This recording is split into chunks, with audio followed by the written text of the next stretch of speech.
Ang kwentong ito ay hango sa totoong buhay. Karanasan ito ng kaibigan ng tiyahin ko na itago na lang natin sa pangalang Panong.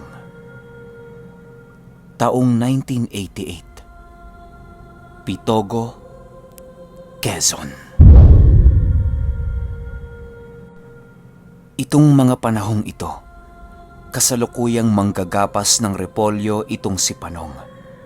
Dahil sa malaki ang kanilang lupain, kaya na may malaki-laki din ang kita nila Panong sa tuwing sumasapit ang gapasan. Marami siyang katrabaho sa kanilang lupain, pero hindi yun rason kay Panong upang hindi na siya tumulong sa panggagapas. Nasa 7 hektarya noon ang lupain ni Panong dito sa amin. Ang iba sa mga ito, hindi na natataniman gawa ng palaging lugi sila Panong sa tuwing binabalak nilang lagyan ng tanim ang lahat ng lupang kanilang nasasakupan. Dahil sa hindi na abot tanaw ng mga mata ni Panong ang dulo ng lupain niya, kaya pahirapan sa kanya ang pagtukoy sa mga magnanakaw ng pananim. Dahil sa mga ganong kaganapan, napagpasyahan ni Panong na taniman na lamang ang kanyang lupa ng mga kakao at iba pang punong maaaring pakinabangan. Sa paglipas ng taon, matagumpay na umusbong ang mga itinanim ni Panong. Biglang nabalot ng puno ang nasa dulong parte ng kanyang lupa na siyang labis naman niyang ikinatuwa. Ang bahay pala noon nila Panong ay 2 papag na bahay na gawa sa purong kahoy. Matibay ang ganoong bahay sa kadahilanang ang mga tabla ng kahoy na ginamit dito ay purong nara. Meron ding 2 anak si Panong noong mga panahong yon at masasabi mong masaya talaga ang kanilang pamilya. Dahil sa medyo may kaya ang buhay nila Panong, kaya napupunan niya ng maayos ang pangangailangan ng kanyang pamilya. Isang araw, habang abala si Panong sa kanyang ginagawa, tumungo ang mga trabador niya upang magtrabaho. Araw na kasi yon ng taniman, kaya inaasahan na ni Panong ang pagtungo ng mga ito sa kanyang tahanan. Magandang umaga ho, Kapanong.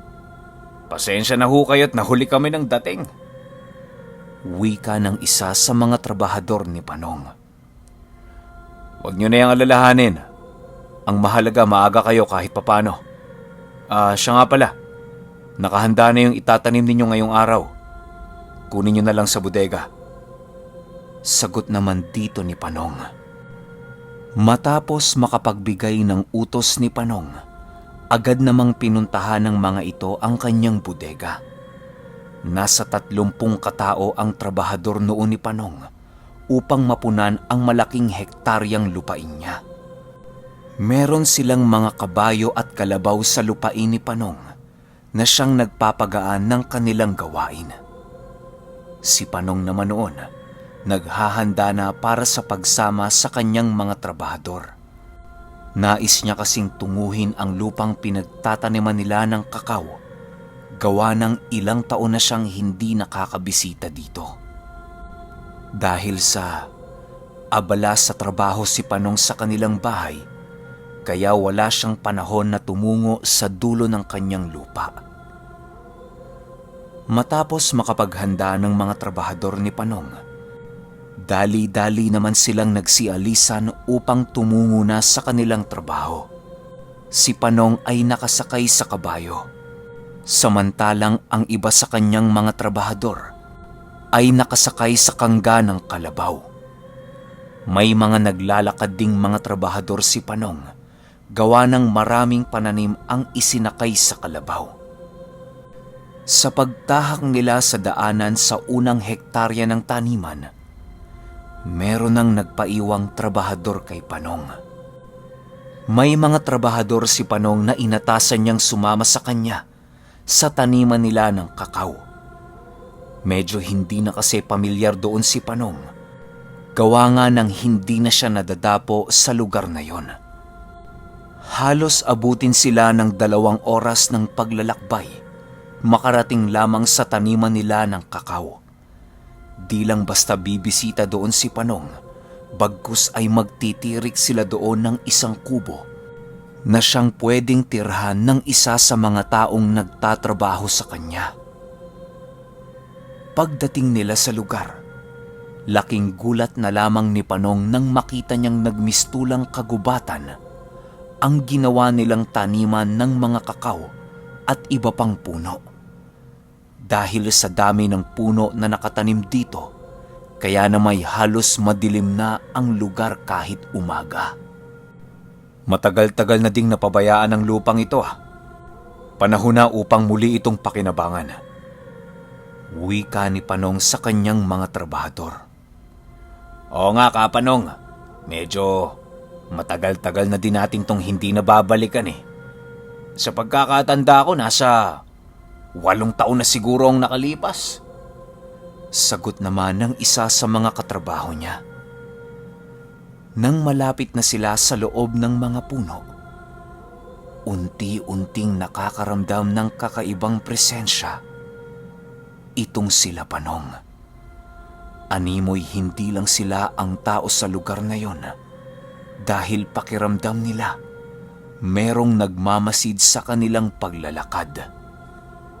Di naman masasabing mangmang itong si Panong pagdating sa espiritual na mundo, sa kadahilanang meron din siyang mga pangontrang itinatago para sa mga masasamang espiritu.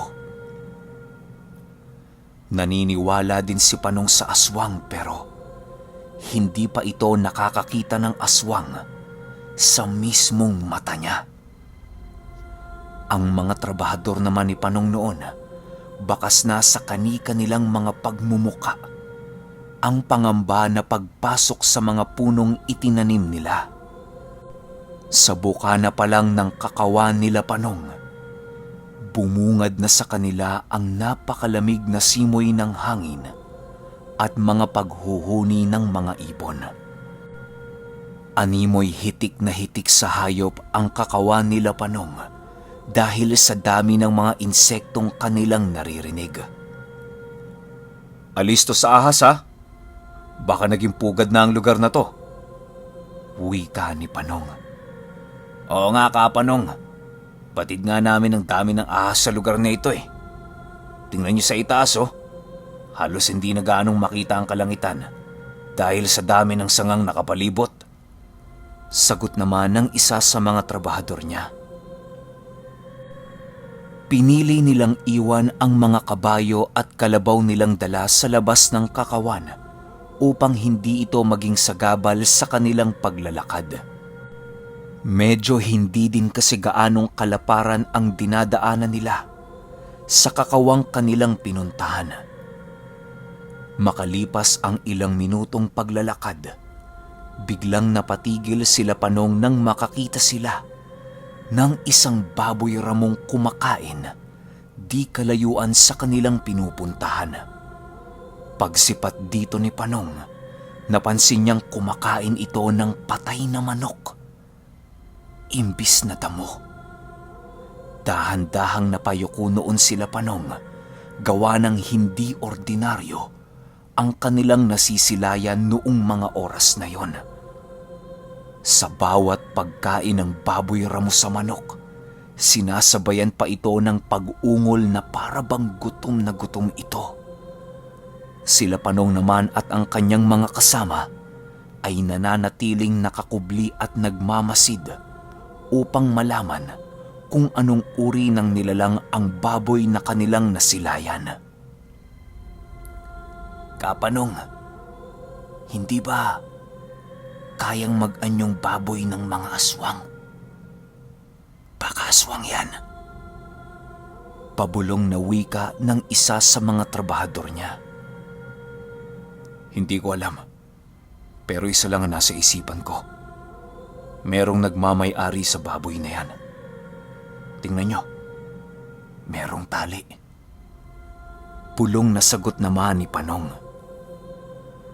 Habang nagmamasid sila sa baboy, Hindi nila napansin na hindi na pala sila nakasunod sa mismong oras. Dahil sa napakadilim sa kakawang kanilang sinuungan, ay wala nang kaide-ideya si Panong kung anong oras na yon. Ang pagkakaalam noon ni Panong, 11:00 silang tumungo sa kakawan. Magmula noong pumasok sila doon, wala na siyang kaide-ideya kung ilang oras na ang lumipas. Dahil sa medyo natagalan ang pagkain ng baboy ramo, kaya napagpasyahan nila Panong na magkubli na sa mga puno ng mangga. Maigi nilang pinagmasdan ang baboy ramo habang paunti-unti na silang nakakaamoy ng mabahong hangin. Ilang minuto pa ang lumipas, laking gulat na lamang nila Panong nang makita nilang tumayo ng dahan-dahan yung baboy ramo. Animoy ang balat nito ay isa lamang kasuotan ng isang taong lumabas sa loob nito. Gulat na gulat noon sila Panong nang makita ang ganoong pangyayari. Biglang naagnas ang balat ng baboy ramo at kasabay nito ang pagliyad ng taong nanggaling sa loob nung baboy ramo. Nakapikit pa ang taong iyon habang patuloy sa ginagawa nito. Wala itong saplot at nababalutan ito ng kakaibang likido sa buo nitong katawan. Pagmulat ng lalaki, biglang tumitig ang mga namumulang mga mata nito sa kinaroroonan nila. Agad namang nagtago sila Panong upang hindi sila makita ng lalaki. Habang ito ay nakatitig sa kanila, ay panay amoy nito sa hangin nang hindi nila maunawaan. "Kapanong, umalis na tayo dito," bulong ng isa sa mga kasama niya. "Wag na muna. Sa atin ang lugar na to. Hindi ko to pwedeng pabayaan," sagot naman ni Panong. Nang maunawaan nila ang ibig sabihin ni Panong, doon na nila binunot ang kani-kanilang mga sundang upang maging handa sa mga susunod na mangyayari. Minabuting pagmasdan na muna nila ang lalaking yon upang malaman kung saan ito pupunta. Pagtingin dito nila Panong, laking gulat na lamang nila nang makita nilang papalapit sa kanila ang lalaki. Halos manginig na sila sa takot noon, gawa ng hindi talaga ordinaryo ang katayuan ng lalaki na lumabas sa baboy ramo. Isipin ninyo, ang lalaking yon ay butot balat na walang saplot, tapos hanggang tuhod pa ang mga braso. Nanlilisik ang mga mata nito at kulay itim ang balat. Matatalas din ang mga kuko ng lalaki at ginagamit nito ang kanyang mga braso sa paglalakad. Ganon kakilabot ang nakita nila Panong sa kakawan. Nang papalapit na ito sa kanila, doon na napagtanto nila Panong na mapapasabak na talaga sila sa labanan. Sa paglapit ng lalaki sa kinaroroonan nila Panong, bigla itong napatigil nang bigla itong nakarinig ng, "Hugo! Hindi ka pa babalik sa kubo?" wika ng isang nilalang sa malalim nitong tinig. "Hindi pa. Meron akong naaamoy na tao sa paligid. May naamoy ka ba?" tanong naman ng lalaki. Napakalalim ng boses nito na halos ikagimbal na ng mga kaluluwa nila Panong. Animoy sa bawat pagrinig nila ng boses ng mga nilalang ay labis ang naibibigay nitong takot sa kanilang mga katawan. Nang marinig ito ng kasama niyang lalaki, bigla itong nag-angil at agaran ng pagtakbo nito papaikot sa kinaroroonan nila Panong. Animoy hindi alintana ng nilalang na yon ang mga nagsisitalasang sanga ng kahoy sa paligid. Dahil nakatago sila Panong noon sa punong merong maliit na ukas sa lupa, kaya hindi sila kaagad nakita ng mga ito. Nanatiling tahimik noon sila Panong at nakahanda sa anumang maaaring paglusob ng mga ito. Habang nakikiramdam sila Panong, biglang tumahimik ang buong paligid. Agad na nawala ang bakas ng mga lalaking naghahanap sa kanila na siyang labis nilang ikinababahala. Ilang minuto pa ang lumipas, laking gulat na lamang nila Panong nang makita niya ang dalawang lalaki na nakatayo sa sanga ng mangga na kanilang pinagtataguan. Dahil sa mga nakita nila Panong, agad silang nagsipulasan dahil sa gulat. Nasa 7 ang bilang noon nila Panong, kaya pinili nilang magsama-sama upang may laban sila. Nang makapagsama-sama na sila Panong, bigla namang nawala sa kanilang mga paningin ang dalawang lalaki. Kahit anong mangyari, huwag niyong pipiliing tumakbo o umatras. Dalawa lang yan! Sigaw ni Panong sa mga nagsisiiyakan niyang kasama. Ang isa sa mga kasama noon ni Panong ay halos mawalan na ng malay dahil sa labis na takot nitong nararamdaman. Paglitaw ng dalawang lalaki sa harapan nila Panong, ay bigla silang nagulat nang nagwika ang isa dito ng, Ano ang kailangan niyo at ba't kayo pumasok dito? Hindi ba kayo napagsabihan ng mga katutubo na pagmamay-ari namin ang lugar na ito? wika ng lalaki sa malalim nitong tinig. Dahil sa sinabi nito, biglang naalala ni Panong ang mga katutubong nakatira di kalayuan sa kanyang lupain. Minsan na niyang nakausap ito pero wala itong nabanggit tungkol sa naninirahan sa Kakawan. Meron akong titulong hawak na patunay na sa akin ang lupang ito. Hindi ka pwedeng tumira sa isang lugar at basta mo na lamang sasabihin na pagmamay-ari mo ang tinitirikan ng iyong tahanan. Matapang na sagot ni Panong. Kahit nanginginig na noon si Panong, ay napapanatili niya pa rin ang tatag ng kanyang damdamin. Ayaw niyang magpatalo sa ganoong uri ng nilalang, gawa ng maraming maitutulong sa kanya ang Kakawan. Dahil sa sagot noon ni Panong, tanging pag-angil na lamang ang naibatong sagot ng mga nilalang. Biglang naging anyong baboy ang isa sa mga ito na halos kasing laki na ng isang kalabaw.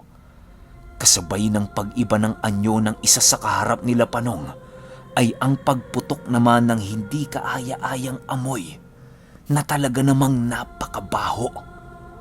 Halos masuka na noon sila Panong pero nananatili silang nakatayo sa kanilang kinaroroonan. Wala sa kanila ang tumakbo na siyang ikinamangha ni Panong sa kanyang mga trabahador. Doon niya napagtantong maaasahan talaga ang kanyang mga trabahador sa lahat ng oras. Kapanong, ngayon sigurado na ako. Mga aswang yan. Itusok natin sa lupa ang ating sundang upang meron tayong panlaban sa mga demonyong ating kaharap. Sigaw ng isa sa mga kasama ni Panong. Kasabay ng pagtarak nila Panong ng kanilang mga sundang sa lupa ay ang pagbitaw nila ng isang simpleng dasal na nagpupugay sa Panginoon. Nang makalapit na sa kanilang kinaroroonan ng baboy, ay biglang sinuwag nito ang isa sa mga kasama ni Panong. Naging sanhi ang pagsuwag na yon ng pagtilapo ng kanilang kasama. Di na din ito nakatayo nang tumama ang katawan nito sa lupa. Dahil sa mga nangyari, ay hindi na napigilan nila Panong na lumaban. Mas mabuti nang mamatay ng lumalaban kaysa mabuhay sa kaduwagan. Nung akmang susuwag na ang baboy sa kanila, bigla itong natigilan nang pinagtatataga ito nila Panong sa mga paa nito. Nagsisisigaw ang baboy na yon habang tumutulo ang kulay itim nitong dugo sa lupa. Agad namang nakagante ang baboy na kalaban nila Panong sa pamamagitan ng pagkagat sa isa nitong kasama. Halos mabali ang lahat ng buto nito habang tangan-tangan ito ng baboy papalayo. Ang ibang katrabaho noon nila Panong ay nagsisiiyakan na dahil sa takot. Kapanong, umatras na tayo.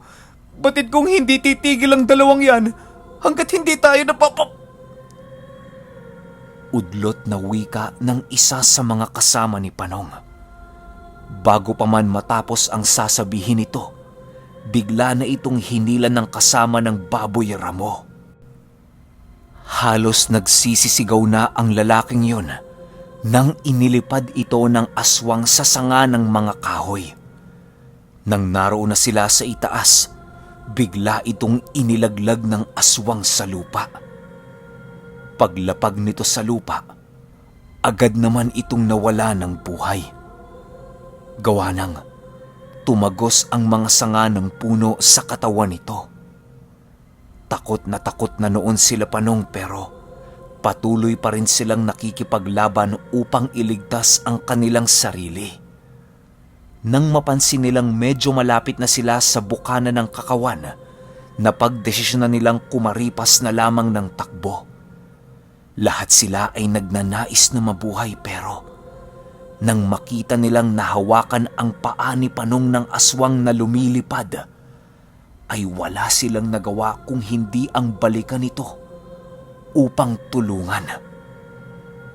Awa naman ng Diyos, nagawa nilang mailigtas si Panong kapalit ng buhay ng isa nitong trabahador. Umiiyak na noon si Panong habang tumatakbo papalabas ng kakawan. Nang makalabas na sila doon, bumungad sa kanila ang napakaliwanag na sikat ng araw. Sa paglabas nila sa kakawan, nasipat nila Panong ang kanyang mga trabahador na panay ang paghahanap sa kanila. Dali-dali nila itong pinuntahan upang humingi ng tulong. Oh, Kapanong, saan ba kayo nanggaling? 2 araw na kayong nawawala ah. Wika ng isa sa mga trabahador ni Panong. Ganun ba? Hindi ba kayo pumasok sa kakawan? Ay, hindi ho, Kapanong. Medyo marami ho kasing nakatirang ahas dyan eh. Bakit ho ba? Diyan ba kayo nanggaling? Tanong naman ito. Di na umimik noon si Panong sa kadahilanang nakita niya ang kanyang pamilyang sumama na din sa paghahanap. Pagbaling ng tingin nila Panong sa kakawan, nakita nila ang 2 lalaki na nakatitig pa rin sa kanila habang dahan-dahang tumatalikod. Dahil sa galit noon ni Panong, napagpasyahan niyang ipasunog ang buong kakawan sa kanyang mga trabahador. Sa pagsunog ng kakawan ay napakaraming naiwang di kaaya-ayang bagay sa loob nito. Maraming nakita sila Panong na paiba-ibang buto ng hayop sa loob ng kakawan. Makalipas ang araw na yon, piniling itago na lamang ni Panong ang kanilang mga naranasan. Ang mga pamilya ng namatay sa kakawan ay halos mabaliw na kakahanap sa kanilang mahal sa buhay. Piniling magbigay na lamang doon ni Panong ng konting tulong upang kahit papaano'y hindi maging kargo de konsensya niya ang nangyari sa mga ito. Magpahanggang ngayon, patuloy pa ring ikinukwento ng anak ni Panong ang nangyari noon sa kanyang ama nung minsan itong napasok at nakainkwentro ng mga aswang sa kakawan.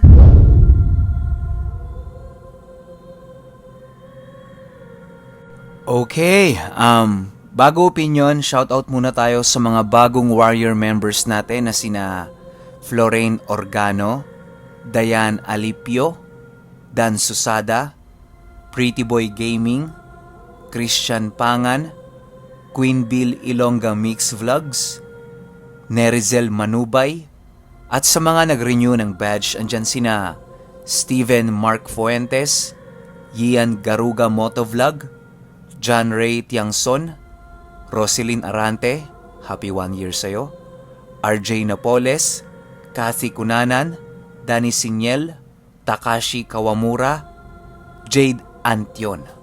Ito naman para sa mga random subs natin, andyan sina Team Iwata, Christian Jacob Padillo, Insecto TV, the OFW channel, at kay Mahoha Miles Certeza. Yan, ang masasabi ko lang sa kwento na to, kawawa naman yung mga namatay dun sa Kakawan, no? Kasi hindi pa nabigyan ng hustisya yung kamatayan nila kasi nga hindi sinabi ng bossing nila. Pero magandang desisyon din na sinunog na lang yung buong Kakawan kaysa naman magkalagas-lagas pa yung mga tauhan ng bida natin sa kwento. Pero kayo, kung may masasabi kayo sa kwentong ito o kung may komento man kayo, i-comment nyo lang sa baba. Para sa shoutout, comment kayo sa pin comment ko.